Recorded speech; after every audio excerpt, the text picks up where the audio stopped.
my brother Morty, my sister-in-law Rose, my husband Jeff, my sister Cindy, my sister-in-law Carol, and my kids, Holly, Jordan, my brother Elliot, and pretty good turnout. Thanks a lot, guys.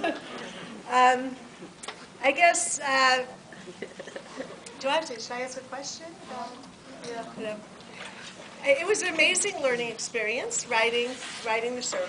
It was more challenging, really, than I expected. And Rabbi Norman Cohen was a fabulous guide. We were exchanging emails across the country and telephone calls, and so many other people contributed to it. I felt like my sermon was a bit of a mishkan. Rabbi Bernard Melman, who was my homiletics advisor in India, responded to an email. And Rabbi Sperling, and so many people read it and gave me comments, and it was really an amazing experience. And I have to say, as I talked about all the colors of the fire, I couldn't help but thinking of Rabbi Kravitz and his colored chalk, as he explains medieval philosophy to us. So I couldn't fit it in the sermon, but it was on my mind. So really, I'd just like to open it up for any questions or comments anybody has.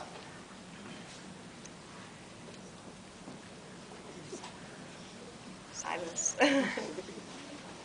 Okay, Carol. I was Kol HaKavod. I was particularly struck by how visual the sermon was, how many images you had in the presentation, how many colors. This is not a common technique that we use here at HUC, and all the more striking for leaving us with these very colorful images.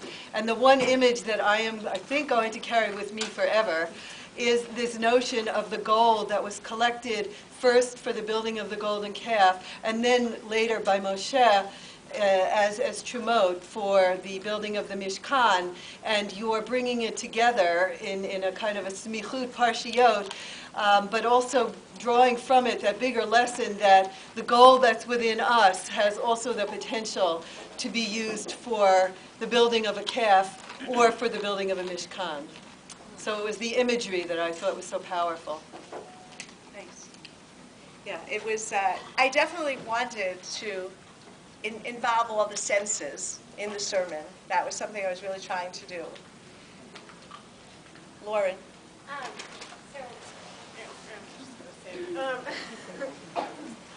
So I know that you had several different topics in mind as to what you should do, so I wanted to ask you a little bit about your process and how you ended up on this particular topic in this particular life. Oh, that's a tough question. Well, as people know, I think Mark made the comment, Parshat Truma is a bunch of lists. I mean, really, what are you going to do in Parshat Truma? So I actually started with the phrase, Asher Yidbeno Libo, if your heart is moved to give. And I really wanted to talk about community. But somehow, the phrase, and this is actually funny, I'm talking about all the strands. I was talking to a friend of ours, and he was saying, well, but I really think the main part of Parshat Truma is the divine presence, dwelling in our midst. And so when I was thinking about that, I said, you know what? That's really what I'm trying to get at. So it was a fairly fluid process. I have to say that I did first start out really wanting to address placement, and I had my original sermon was really more like in your face about how hard placement was going to be, and then I started to think, like, who really wants to hear that? We all know that, so then I thought, well, placement, it's what we bring, it's what we want to build, and Rabbi Cohen said right in the beginning, focus on taking it out. What do we have here that we're learning, and how are we going to take it out? with us. And the application part of writing the sermon was incredibly difficult. I'm not quite sure why it was so difficult. I think maybe because I started with the text. I think if you begin with a strong message and then you go back to the text to find that message, that's one approach. And I kind of went the other approach, starting with the text and trying to find my message within the text. And I think I found too many messages, and then I really had to narrow it down. So I think that's why the process was difficult. I think if you would know, I want to talk about this with my senior sermon, I think maybe that's an easier process. But Owen. Owen Gottlieb, fifth year rabbinic. I particularly appreciated your use of Midrash in terms of putting us in Moses' place with this overwhelming task, which I think resonated emotionally with those of us who were heading into placement, but didn't, hit it so hard that it was difficult. So that was very nice emotionally. I was curious what you think about, given the Midrashim that you brought in Moses' position, and this big art project that you gave us all the colors. Any idea about the relationship to Bezalel, who ends up actually doing the work, kind of, in that sense, and kind of what is Moses' role given his actual work? So, I mean, it's a question that you're sort of raised for me, and I'm curious to hear maybe some thoughts about that. Well, I think that's why I label Moses the general contractor, because he was really, he kind of, I looked at it as God was the client in a way, maybe the people, but in my sermon it was more God, and Moses was sort of the middleman.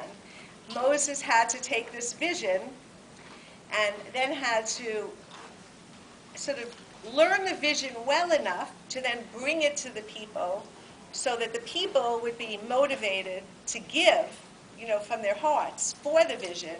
And then once that was going, then, you kind of find the right architect, to realize the vision. But, so I really... It's a nice metaphor. Put Moses in the middle. Mark. Mark Katz, third-year rabbinical student. I want to, as someone who was in homiletics with you, with Rabbi Melman, I want to say that, this sermon was very you, and it was very you in structure. Because Rabbi Melman taught us, the inclusio structure, the linear structure, and your defining structure has always been, he called it the braiding the challah structure. That you take different strands and you bring them together and they come back until finally you twist that knot at the end and then the challah is whole. And I know that throughout the course of the semester, you were really working hard at that knot and perfecting that knot. And you were so good at weaving, and the knot was always something that you were really working on. And I want to commend you. You made a wonderful knot today, and that you were able to really weave the ideas of the golden calf, the ideas of the fire, and bring them in and bring them out and together, and finally twist it at the end to give us a great message. So very nice use of that structure. Thanks, Mark. And I think that really helps me remember a little bit more about Lauren's question, which was, Rabbi Cohen and I worked on this sermon a tremendous amount. And then I, sent it off to Rabbi Melman, and he was in India, and he said, I got back from 30 hours on the plane, and he said, you didn't get to your point until like 2/3 of the way through the sermon.